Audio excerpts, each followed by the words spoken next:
It's a loaded schedule in the ACC for Week 10. We bring in Josh Parcell from College Football Country to help us sort it out. And we look at a Georgia Tech team that has lost 2 games by 1 point each. A 2-score lead against Miami a couple of weeks ago, where they lost on a very difficult 4th and 11 play that tipped up in the air and was brought down.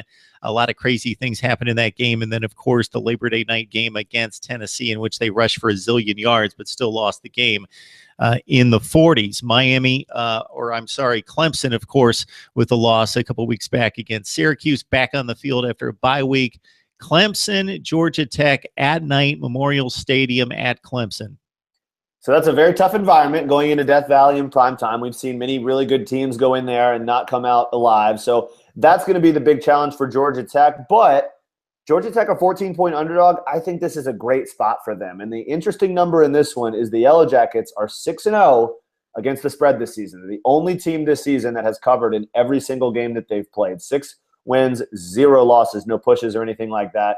I think the Yellow Jackets can come in and give Clemson a very tough game, not to mention the fact that Clemson is dealing with the lingering ankle injury with Kelly Bryant, and that's going to be the big concern, really priority number 1 for Clemson.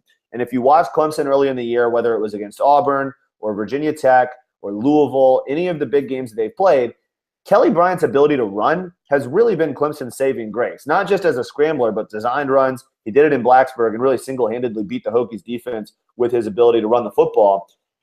In that Syracuse game 2 weeks ago, he got knocked out with a concussion in the second quarter. They were losing that game when he went out. So they were still struggling without a fully effective Kelly Bryant before he even went out and Derek Cooper had to come in. So I think if Kelly Bryant's not 100%, and from what I've been told, he's expected to play, but they're still not quite sure if that ankle is really ready for him to be unleashed like he was early in the year. I think that really hurts Clemson, and I think Georgia Tech is going to be able to move the football. You mentioned Georgia Tech being close to an undefeated team. Think about Miami and where we rank Miami right now, and I know they have a little bit more name brand recognition than Georgia Tech, but if Georgia Tech was undefeated right now, they'd have every bit the resume Miami has.